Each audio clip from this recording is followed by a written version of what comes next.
Dahan-dahan na namin kinakabit ang kisame na magiging kwarto ng kapatid ko.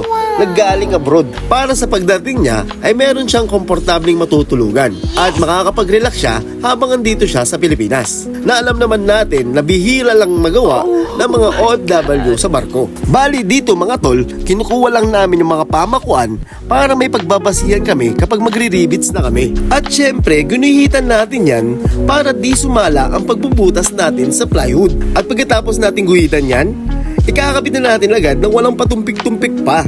Kasi parang nangangalay na si Kuya mo Jomar sa pagtutukod ng plywood. At buti na lang andyan si Papa to the rescue para mawala yung alay ni Jomar.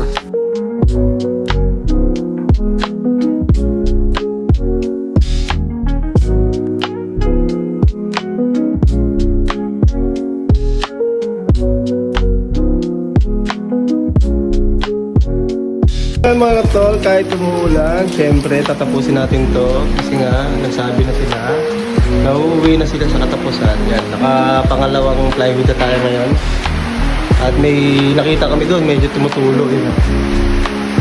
At doon na lang namin naayos yun sa taas, pinagduktungan siguro yan. Ayan. So baka isipin nyo may puwang dyan, pamasilya kasi yan, sabi ni Papa. Yan, mga puwang.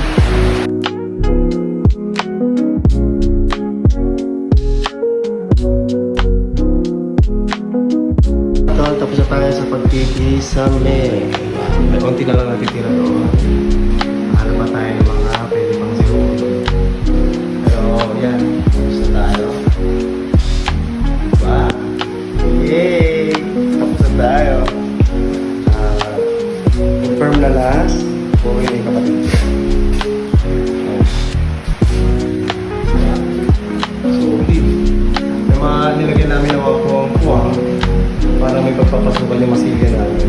Mamaya, tingnan natin kung makapagpintura tayo ngayong araw. Kasi medyo maulan, tsaka bibili pa ng materialis. Mag-view daw ngayon, mag-view. So ayun mga tol, nakabili na ng pintura at saka masilya sila mama. So yan ang gagawin natin ngayon. Yan o, masilya at saka pintura. Yan ang gagawin natin ngayon para maging malinis yung kisame na ginawa natin. Ano tayo ngayon ng masilya natin.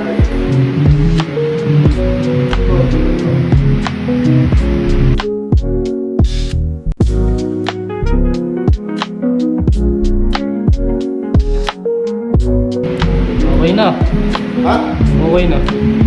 So ayun mga tol, ipapakit na natin doon. Maraming salamat nga pala kay Jomar Villanueva. Ayun ang videographer natin yan. Okay na naman. Sana naman. Salamat. Diba? Sabi sa'yo, sama-sama ka sa akin para nakakasisigat ka rin. Nato ka kasi nga rin, nagkukulong sa kwarto mo eh.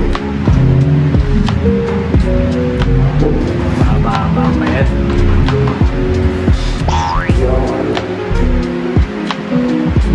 Wala ka pala dito eh.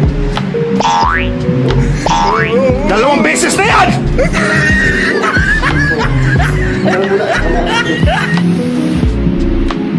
Yan, ang unong pahit.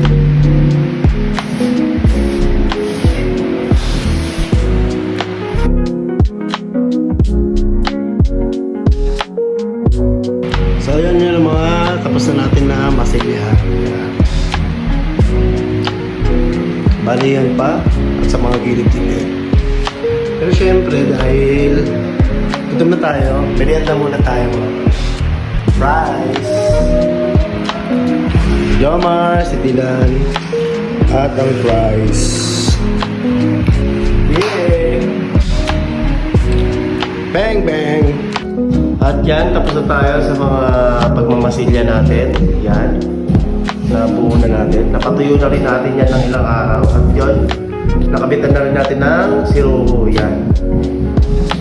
Ayan o. Diba? Bali ngayon, pipinturahan na lang natin siya ngayon. Yan, tapos na siya. Maayos. Thank you for watching and don't forget to like, follow, and share, and subscribe.